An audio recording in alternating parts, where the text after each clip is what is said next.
What's up, you guys, and thank you for tuning in for Game Day Wednesdays. And today we're actually going to start something I like to call Gaymer New Waves. So let's get started.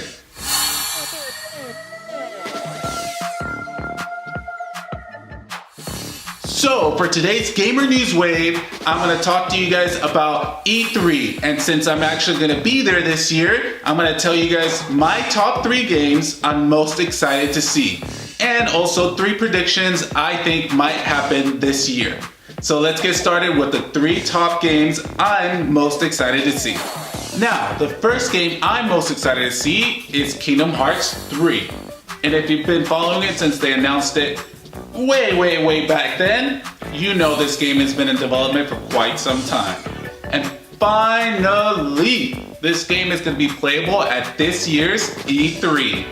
And since I'm going to go, I can't wait to get my hands-on preview of the game. And if you haven't heard about this game, it's a blend of Disney and Final Fantasy characters that the developers have brought together and created this amazing franchise. So if you haven't played it, go check it out. It's an amazing game, and I hope they announce new worlds for this game, but I can't wait to actually check out, if they do have it, Big Hero 6. So that is the first game I'm most excited to see at this year's E3. Now the second game I'm most excited to see is Beyond Good and Evil 2. And if you haven't played the first one, it came out way back in 2003, and it was very highly critically acclaimed game, and it was just an incredible experience. I loved it. The gameplay, the story especially, was such an amazing story. And finally they announced it last year, showing some gameplay, and this year they're going to be showing some more, and I'm actually going to tag some videos on YouTube they actually released recently with new gameplay showing it off. But I'm super excited for this game. So that is the second game I'm most excited to see at this year's E3. Now the third game I'm most excited to see is Pokemon for the Switch.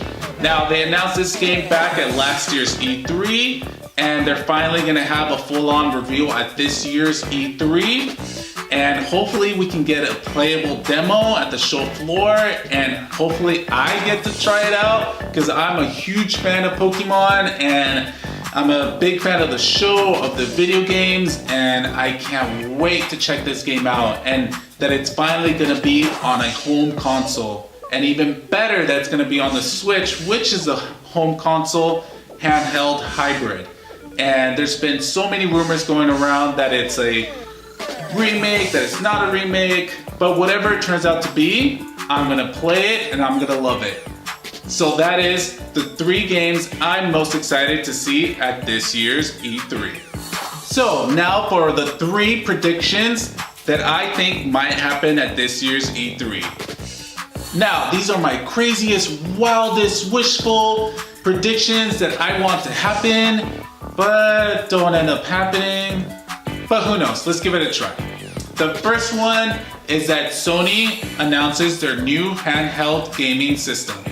And that's pretty crazy because their current one, PlayStation Vita, isn't doing so well, but maybe Sony hasn't given up in that department.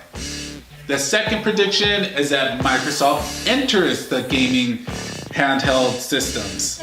And that's pretty insane because Nintendo has dominated that for so many years, and for Microsoft to go against Nintendo would be pretty crazy, but who knows? Sony tried it, and maybe Microsoft will too. The third prediction is that Nintendo releases Metroid Prime 4, Super Smash Bros., and Pokemon for the Switch all this year.